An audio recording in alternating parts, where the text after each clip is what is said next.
राम राम दोस्तों, जय बाबा नीम करोली महाराज जी की। आशा है कि बाबा नीम करोली जी की आपके ऊपर भी अपार कृपा होगी, आपके घर परिवार में भी सभी कुशल मंगल हो, यही मैं प्रार्थना करता हूँ बाबा नीम करोली जी से और सभी देवी देवताओं से। दोस्तों, आज मैं आपको सुनाता हूँ श्रीमद् भागवत गीता का 12वां अध्याय भक्ति योग। इसे सुने और भगवान की इस अमृतवाणी को, अमृत ज्ञान को अपने जीवन में उतारे। जय श्री राम, जय श्री कृष्ण, जय बाबा नीम करोली महाराज। अर्जुन ने पूछा, जो आपकी सेवा में सदैव तत्पर रहते हैं या जो अव्यक्त निर्विशेष ब्रह्म की पूजा करते हैं, इन दोनों में से अधिक पूर्ण सिद्ध कौन माना गया है?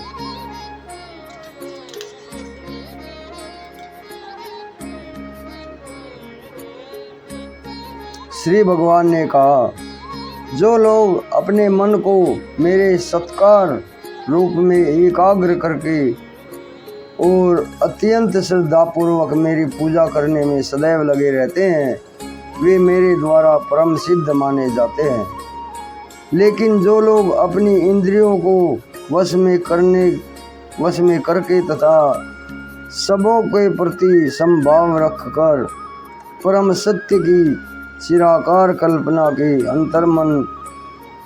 अंतर्गत उस अव्यक्त की पूरी तरह से पूजा करते हैं, जो इंद्रियों की अनुभूति के परे है, सर्वव्यापी है, अकल्पनीय है, अपरिवर्तनीय है, अचल तथा ध्रुव है। वे समस्त लोग कल्याण में संलग्न रहकर अंततः मुझे प्राप्त करते हैं। जिन लोगों के मन में परमेश्वर के अव्यक्त हैं, निराकार स्वरूप के प्रति आसक्त हैं, उनके लिए प्रगति कर पाना अत्यंत कष्टप्रद है। देहधारियों के लिए उस क्षेत्र में प्रगति कर पाना सदैव दुष्कर होता है। जो अपने सारे कार्यों को मुझ में अर्पित करके तथा अविचलित भाव से मेरी भक्ति करते हुए मेरी पूजा करते हैं और अपने चित्तों को मुझ पर स्थिर करके निरंतर मेरा ध्यान करते हैं, उनके लिए हे पार्थ, मैं जन्म मृत्यु के सागर से शीघ्र उद्धार करने वाला हूँ। मुझ भगवान में अपने चित्त को स्थिर करो और अपनी सारी बुद्धि मुझ में लगाओ। इस प्रकार तुम निसंदेह मुझ में सदैव वास करोगे। हे अर्जुन, हे धनंजय, यदि तुम अपने चित्त को अविचल भाव से मुझ पर स्थिर नहीं कर सकते तो तुम भक्ति योग के विधि विधानों का पालन करो। इस प्रकार तुम मुझे प्राप्त करने की चाह उत्पन्न करो। यदि तुम भक्ति योग के विधि विधानों का भी अभ्यास नहीं कर सकते तो तुम मेरे लिए कर्म करने का प्रयास करो, क्योंकि मेरे लिए कर्म करने से तुम पूर्ण रूप से सिद्ध प्राप्त हो जाओगे। किंतु यदि तुम मेरे इस भावनामृत में कर्म करने में असमर्थ हो तो तुम अपने कर्म के समस्त फलों का त्याग कर कर्म करने का तथा आत्म स्थित होने का प्रयत्न करो। यदि तुम यह अभ्यास नहीं कर सकते तो ज्ञान के अनुशीलन में लग जाओ, लेकिन ज्ञान से श्रेष्ठ ध्यान है और ध्यान से भी श्रेष्ठ कर्म फलों का परित्याग है, क्योंकि ऐसे त्याग से मनुष्य को मन शांति प्राप्त होती है।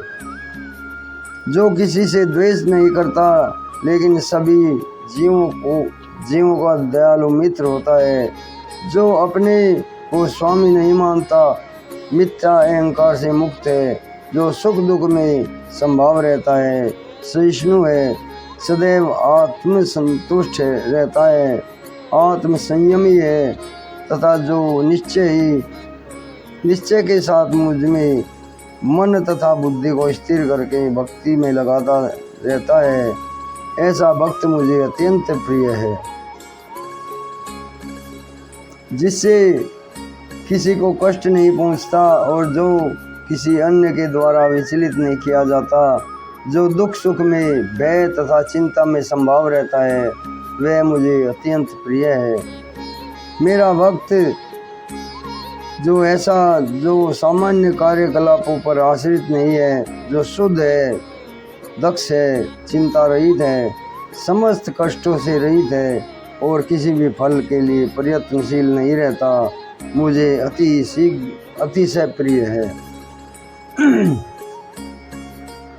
जो न कभी हर्षित होता है, न शोक करता है, जो न कभी पछताता है और न ही इच्छा बनाता है, तथा जो शुभ तथा अशुभ दोनों प्रकार की वस्तुओं का परित्याग कर देता है, ऐसा भक्त मुझे अत्यंत प्रिय है। जो मित्रों तथा शत्रुओं के लिए समान है, जो मान तथा अपमान, शीत तथा गर्मी, सुख तथा दुख, यश अपयश में संभाव रखता है, जो दूषित संगति से सदैव मुक्त रहता है, जो सदैव मौन तथा किसी भी वस्तु से संतुष्ट रहता है, जो किसी भी प्रकार के घर बार की परवाह नहीं करता, जो ज्ञान में दृढ़ है और जो भक्ति में संलग्न है, ऐसा पुरुष मुझे अत्यंत प्रिय है।